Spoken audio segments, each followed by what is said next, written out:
औज़ुबिल्लाहि मिनश्शैतानिर्रजीम बिस्मिल्लाहिर्रहमानिर्रहीम। ख़वातीन हज़रात, knowledge factory में खुश आमदीद।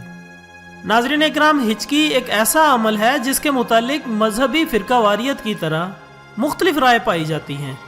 मसलन कोई कहता है कि जिस्म में पानी की कमी की वजह से हिचकी आती है, तो कोई कहता है कि सांस की नाली में खाने का कोई ज़र्रा चला जाए तो हिचकी आती है।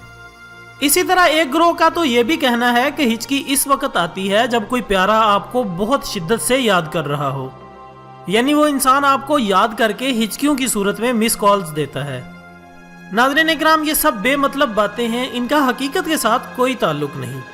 अब सवाल ये पैदा होता है कि हिचकियाँ क्यों आती हैं और इन्हें रोका कैसे जा सकता है। ख़वातीन हज़रात, सांस लेते वक्त अचानक हवा अंदर ले जाने से सांस की नाली के करीब एक गैर इरादी सुकड़ाव पैदा हो जाता है जिसे ग्लोटिस कहते हैं, और जब हम सांस लेते हैं तो हवा इस तंग ग्लोटिस से गुजरती है, जिससे एक खास किस्म की आवाज़ पैदा होती है जिसे हम हिचकी कहते हैं। नाज़रीन इकराम, माहिरीन तिब्बियात के मुताबिक सांस की नाली में ग्लोटिस पैदा होने की कई वजूहात हैं। इनका कहना है कि अगर हम बहुत तेज़ी के साथ खाना खाएं या खाना खाने के फ़ौरन बाद पानी पी लें या खाने को सही तरह से ना चबाएं तो हिचकियाँ आना शुरू हो जाती हैं। और शायद इसीलिए हज़रत लुक़मान हकीम ने कहा था कि खाने के बाद प्यास की सूरत में जहर तो पी लिया जाए लेकिन पानी का इस्तेमाल ना किया जाए, क्योंकि इससे बहुत सी ख़तरनाक बीमारियां जन्म लेती हैं। खैर नाजरीन, अब बात करते हैं इनकी तिब्बी इमदाद पर। माहिरीन के मुताबिक हिचकी रोकने का आसान तरीन हल ये है, इसमें सांस रोकने का या कोई और तरीका इस्तेमाल करने के बजाय सिर्फ अपने कान की लो यानी कान के नीचे का नरम हिस्सा मसलना शुरू कर दें। चंद मिनटों में आपकी हिचकी रुक जाएगी। डॉक्टरों का कहना है कि कान की लौ का मसलना किसी और तरीके की निस्बत ज़्यादा कारगर साबित हुआ है और ये सबसे आसान तरीका भी है।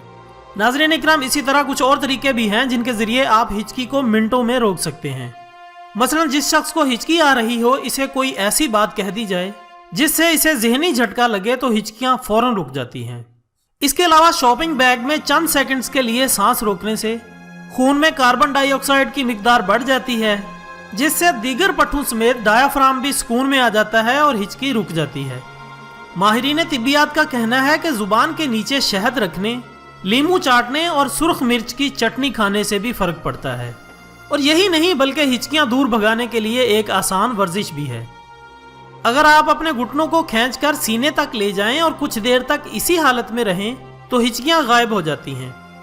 नाज़रीन इकराम, वैसे तो हिचकियाँ बेज़रर होती हैं और कुछ मिनट के अंदर ही ख़त्म हो जाती हैं, लेकिन अगर ये दुरानियाँ ज़्यादा हो या इसकी शिद्दत आम औकात से ज़्यादा हो तो ये संगीन तिब्बी मसाइल की जानिब इशारा कर रही होती हैं। एक तहकीक के मुताबिक बहुत देर तक हिचकियाँ आना नमूनिया की निशानी हो सकती है।